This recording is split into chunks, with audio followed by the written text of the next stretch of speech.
Ma soeur, mon frère, je reviens au thème de tout à l'heure avec qui tu t'unis ou avec qui tu as décidé de t'unir. Toi, enfant de lumière, enfant de Dieu, prends un moment de te poser la question, à savoir avec qui tu t'unis ou que tu décides de t'unir parce que c'est important. Ça, c'est très important parce qu'il s'agit de ta vie. Je prends encore l'exemple d'une sœur du côté du Congo que je vois dans les réseaux sociaux. Elle est mariée le 16 décembre. Elle est morte le 18 décembre, 2 jours après son mariage. Normalement, le mariage c'est une institution divine. C'est un moment de joie, un moment de, je sais pas, de plaisir avec son conjoint, son mari, ses amis, sa famille et tout. C'est un départ pour un nouveau chapitre de sa vie. Mais ça a été décidé autrement. Peut-être pas par la volonté de Dieu, mais par la volonté de son entourage. Toi, ma soeur, toi, mon frère, qui est à côté de toi, avec qui tu décides de t'unir, de faire amitié, de faire chemin. Est-ce que tu as regardé l'identité de tous ceux qui sont autour de toi, de tous ceux qui t'entourent?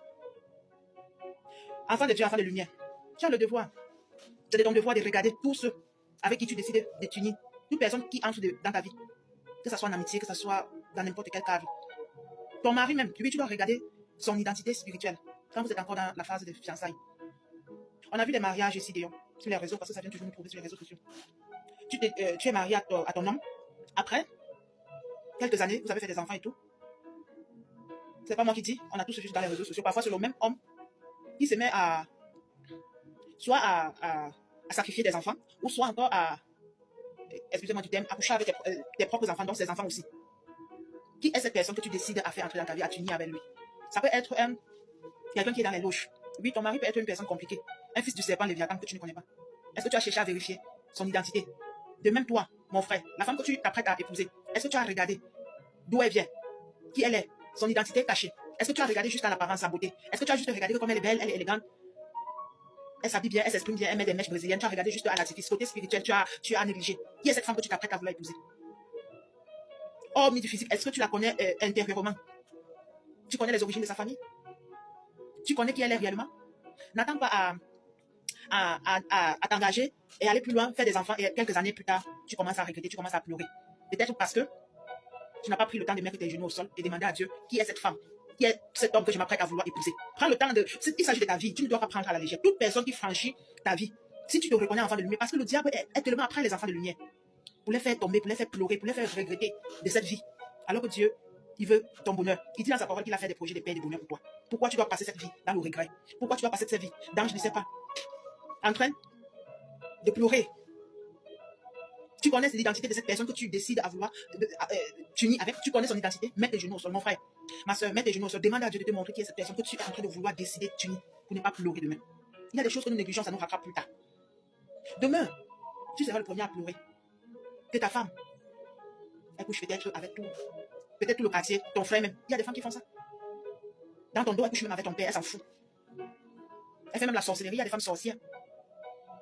Elle passe le temps je sais pas, à t'envoûter. L'envoûtement est comme un poison. À la longue, c'est pour ça que tu vois certains hommes mourir tôt. L'envoûtement est comme un poison. À la longue, ça devient un poison. Elle vise la base de son amour, c'est l'envoûtement. Tous les cas, elle voit que tu veux déjà ouvrir les yeux, elle recommence. Elle a son féticheur. Tu crois que c'est l'amour alors que tu es dans des choses compliquées que toi-même tu ne connais pas. Cherche à connaître l'identité de la personne avec qui tu décides de t'unir avant d'entrer dans n'importe quel lien, que ce soit les liens du mariage, les liens d'amitié. Cherche à connaître l'identité de la personne. Lui-même en amitié aussi. Le diable cherche à faire tomber les enfants de Dieu. Cet ami qui est à côté de toi, est-ce que tu as cherché à regarder son identité spirituelle? Ça peut être quelqu'un par qui le monde des ténèbres a mis à côté de toi, juste pour qu'il soit comme un pont, pour arriver à leur fin. Parfois, tu entends des empoisonnements. Il n'était qu'avec ses amis, dans une boîte de nuit. Il n'était qu'avec ses amis, au bar. Quand le jeune dernièrement qui a eu son visa, à la veille, il allait fêter avec ses amis. C'était une bonne nouvelle, mais il ne savait pas qu'il venait de déclarer la guerre. On l'a eu. Il est mort à la veille. Il a eu son visa, mais il est mort. Qui étaient ses amis? Il n'était qu'avec ses amis.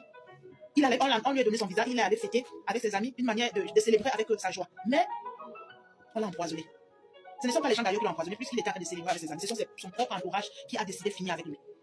Dans ton cœur, enfant de lumière, tu peux dire c'est mon ami. Est-ce que tu es sûr que de la même façon, cette personne te prend comme son ami, te prend comme sa personne, te prend aussi comme son frère ou sa soeur? Cherche à connaître l'identité de tous ceux qui sont auprès de toi. Fléchis genoux au sol. Dieu dit dans sa parole que invoque, moi je te répondrai.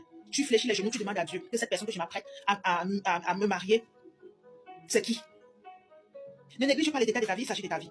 Tu vas épouser un homme ou une femme, demain tu constates qu'il est dans des loges. qu'il est dans des choses qui ne sont pas bien. Il t'impose à le suivre dans ce chemin. Mais alors que si tu avais pris le temps au départ de demander à Dieu qui est cette personne que je m'apprête à m'unir avec, Dieu t'aurait peut-être montré quelque chose. Dieu t'aurait dit non. Ne néglige pas ce domaine, cet aspect de ta vie. C'est très important parce que si tu joues à je m'en fous, je l'aime, je fais comme je veux, tu oublies le côté spirituel, mon frère, ma soeur, tu n'auras que tes yeux pour pleurer. Et la douleur est tellement très grande. Les conséquences aussi. Tu peux t'unir à un homme sans demander l'avis de Dieu. Le même homme qui t'a juré amour et fidélité. C'est lui qui t'envoie 2 mètres sur terre, sans pitié, sans regret. Tes enfants, ils sacrifient dans des loges ou dans des choses mystiques. C'est très important, le côté spirituel. Demande à Dieu, ça ne te coûte rien. Demande à Dieu que la personne qui est en train de vouloir entrer dans ma vie, de vouloir m'épouser, c'est qui? Il vient d'où? De quelle famille? Parce qu'il y a aussi les liens de famille que le combat, c'est comme un combat de boxe. Il faut être une femme de prière ou un homme de prière pour pouvoir t'en sortir. Oui, il y a des familles que la sorcellerie est en outrance. Dès que tu t'unis à leur fille ou à leur fils, tu as déclaré la guerre. Si tu n'es pas préparé, comment tu vas t'en sortir dans une telle famille où la sorcellerie est comme, je ne sais pas, où la sorcellerie est comme les routines? Tu viens prendre une fille qui sort d'une famille compliquée, un homme qui sort d'une famille compliquée, avec des liens très compliqués de sorcellerie et autres. Tu ne demandes pas l'avis de Dieu. Tu peux entrer là-bas comme ça juste parce que tu as vu la beauté. Tu t'es limité à la beauté. Est-ce que tu vas t'en sortir? Les combats qui vont se révéler après. Tu es sûr d'assumer? Tu as juste regardé la beauté. Elle a une belle figure. Il est très beau, il est élégant, il a la taille, il a 1m95, 90, 80. Je l'aime. Ça ne se limite pas là-bas. Parce que ce qui est après, tu ne pourras pas supporter si tu n'as pas pris le temps de regarder l'autre aspect.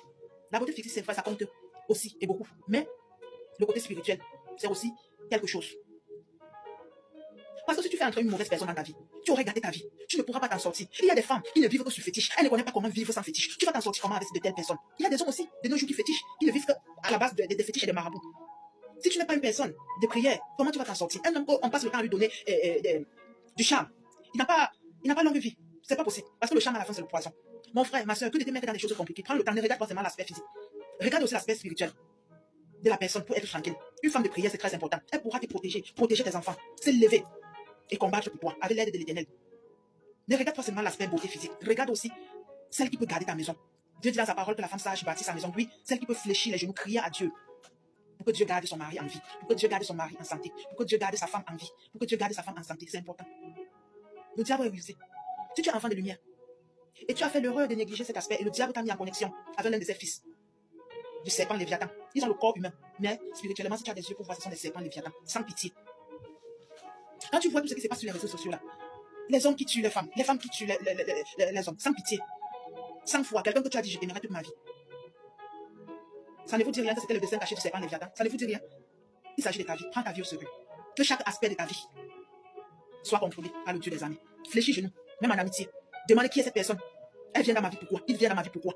Ne te limite pas à l'amitié. Oui, il est gentil tous les jours. On est ensemble, on papote, on va au bar, on va en boîte de nuit. Mais qui est cette personne derrière la personne que je vois physiquement? Qui est cette personne? Parce que cette personne peut être dans ta vie juste comme un pont pour servir de pont au monde de ténèbres, pour leur donner les informations. Pour être, je ne sais pas, cette personne peut être comme un agent double dans ta vie. Le diable n'est pas omniprésent. Il a besoin de ce Dieu qui est omniprésent partout. Même si tu te caches dans ta chambre, dans le noir, il sait ce que tu fais. Il voit tout. Mais le diable, il est limité. Il a besoin d'installer ses agents un peu de partout. C'est pour ça que le diable a besoin d'installer ses amis près de toi pour surveiller tes faits et gestes. Et quand l'occasion va te poser, ils ne vont pas te louper. Oui, parce que tu es enfant de lumière, tu les emmerdes. Le but du diable, c'est d'éteindre tous les enfants de lumière. Oui, que tu regrettes ton existence, que tu regrettes amèrement ton existence. Il pousse même d'autres au suicide. Quand tu vois certaines personnes aller se suicider, ce n'est pas de leur propre gré. Ce n'est pas de leur propre. Parfois, c'est des choses montées dans les ténèbres par les agents du diable. Il s'agit de ta vie, mon frère. Il s'agit de ta vie, ma soeur. Ne prends pas à la légère ce que je dis ou ne regarde pas à ma personne. Regarde à Dieu, peut-être qu'il te parle à travers moi. Nous tous, nous avons commis des erreurs, moi y compris. Mais Dieu donne toujours une seconde chance à toute personne. Fléchis les genoux. Que Dieu te montre le visage de toute personne qui t'entoure, qui est auprès de toi. Pour ne pas regretter demain. Regarde tout ce qui se passe de nos jours sur les réseaux sociaux. Une personne, il avait ses amis. Demain, tu entends que la personne est morte en empoisonnement. Il était à la veille en boîte de nuit, au bar avec ses amis. Qui l'a empoisonné? Le poison ne vient pas d'ailleurs. Le poison ne vient pas du dehors. C'est parmi ses amis. Qui étaient ces amis-là? Est-ce que tu as pris le temps de regarder l'aspect spirituel de tous ceux qui sont autour de toi? Est-ce que tu as pris le temps de mettre des genoux, demander à Dieu que telle personne qui m'appelle, qui cherche à être avec moi, qui est cette personne? Prends le temps de demander à Dieu qui est cette personne. Parce que si tu négliges cet aspect-là, le diable qui est le serpent Léviathan, si c'est un fils du serpent Léviathan, le diable n'hésiterait pas il ne va pas hésiter à l'utiliser pour t'atteindre. Donc, si tu entends ma voix, prends ta vie au sérieux et commence à demander à Dieu l'aspect spirituel, l'identité de toute personne qui entre dans ta vie. Oui, c'est important. Dans le secret, demande à Dieu qui est cette personne qui cherche à s'unir à moi. Que Dieu te donne la volonté et le